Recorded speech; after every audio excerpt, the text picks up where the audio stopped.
Geezers, today we have the best deck for every card which just got buffed in the Marvel Snap Balance patch. Thanos, Sandman, Spider-Woman, who I think is very good now, Nemo, Dagger, but also one which snuck under the radar, Absorbiman, whose effect can now be doubled by effects like Wong, Kamartage, and Odin. So I have a couple of very exciting Absorbiman decks, and I think Absorbiman is probably the one which needs to be experimented with most.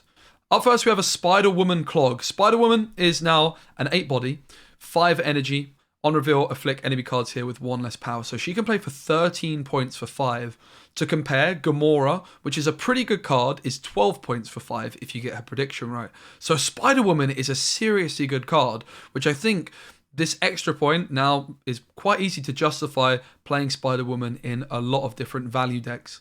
This one is more built around her, where we're playing lots of clog cards. So we're playing cards like Viper to put cards on our opponent's side. We have Debris and Green Goblin as well. And then, of course, our Spider-Woman can inflict a lot of damage. We're going to try and win one location with Storm.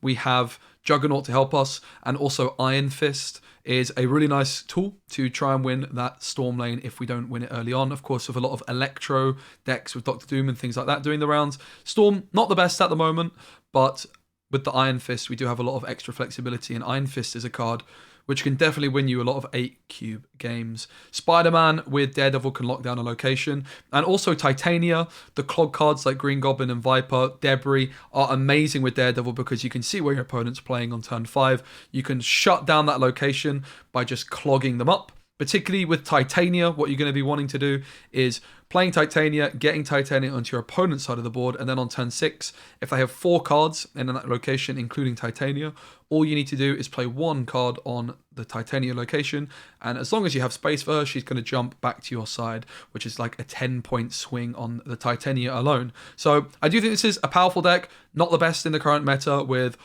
a lot of decks countering it, like the Electro decks, for example. It's pretty good into Thanos, though. But Spider-Woman in general, I think you could really be considering her in a lot of your decks. Up next, we have Nemo. Nemo, probably the worst of the buff cards. Just not a great card in general. The fact that you can't play any other cards in its location is a big hindrance. However, 11 points for 4 now is starting to look a little bit more like a serious option. Before, it was one of the worst cards in the game. I put it in a Spectrum deck because Spectrum, Mr. Fantastic, and Claw are extra ways of getting points onto Namor. And therefore, with Spectrum, it just kind of fits the Destroyer theme. You play Cosmo and Destroyer, you play Armor, and yeah, the Sunspot kind of makes a lot of sense of Namor, helps you win a Storm location. You've got Ant-Man to win one of the other locations because, of course, your Namor's not taking up much space. Professor X working really well with Spectrum and Claw as well. So this is a pretty interesting one, not one I've tested just yet. Would this deck be better without Namor? Most likely. However, maybe Namor's not so bad anymore at 11 stats, and with that Spectrum synergy, I could see some interesting things. Up next, we have Dagger. Dagger got a point. Again, I have to be honest, I don't have the highest hopes for Dagger. Previously, she didn't make the cut in my all-in movement decks. I was playing cards like Leech, but I think Dagger is now a much more serious option. So this is just a generic movement deck. You might want to consider moving out a card like Vulture, for example, for something like a Leech to help you be a little bit better into other meta decks. The other thing, of course, you could try with Dagger is go down a more control-focused route with just a little bit of movement. Cards like Kraven synergize very well with Jug and Aero, of course, and Dagger can be a really good way of winning a location later on. She is a lot better now. A big problem I have with Dagger in general is that you're often overloading your Iron Fist. You want to be Iron Fisting cards like Vulture, Human Torch, Multiple Man, so it's not that frequent you get to use your Iron Fist onto Dagger, and therefore you're really relying on your Heimdall to be making your Dagger good. Having said that, it is quite easy to underestimate how many points Dagger can play for. If you can just move it once into a location where your opponent has 4 cards, that is a 10-point card for 2. So maybe Dagger is a little bit underestimated, and I do think this 1 point is making it certainly a lot closer to being playable. Maybe it's just suffering though from not having enough ways of moving it. Only really Iron Fist and Heimdall. Pretty difficult to move it with Doctor Strange. Of course, Cloak can move it too. We shouldn't forget. So yeah, maybe Dagger is more of a serious option. Okay, on to the very fun decks. This is the Gambit Absorbing Man deck, which I'm really excited to try out.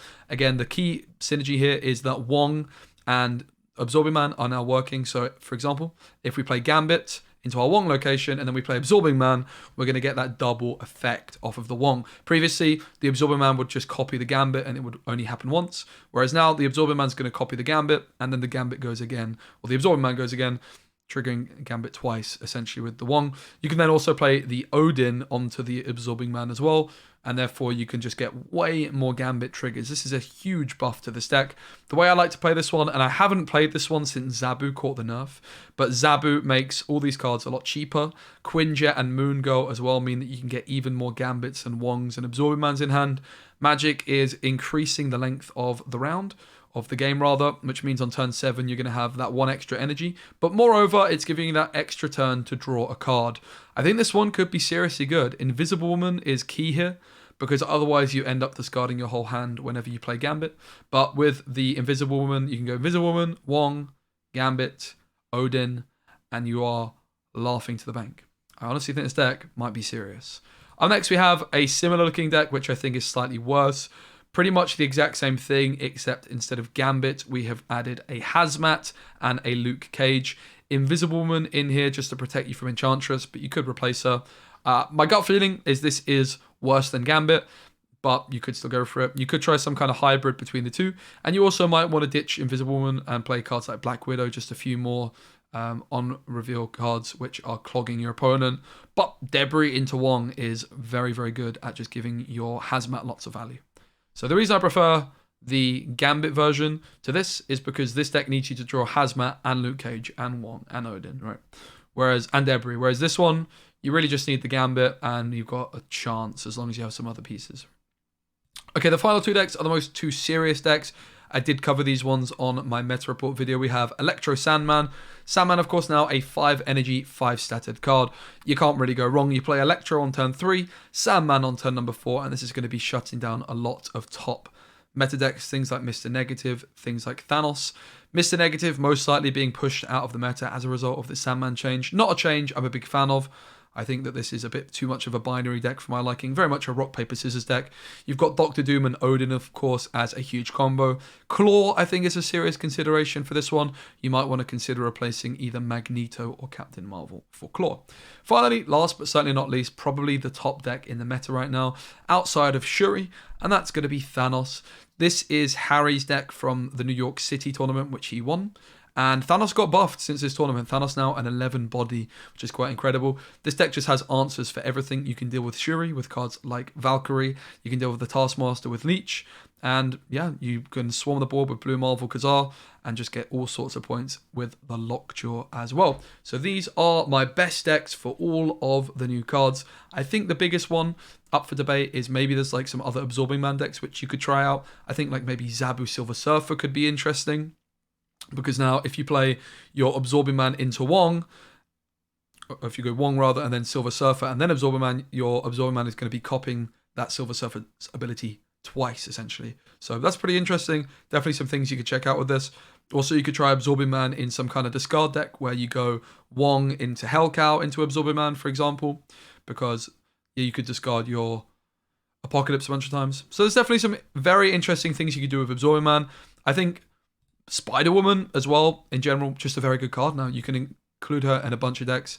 Namor and Dagger still look a little bit lackluster, I do believe. But Sandman and Thanos, of course, top meta cards. Overall, pretty disappointed in the balance patch while I'm talking about it.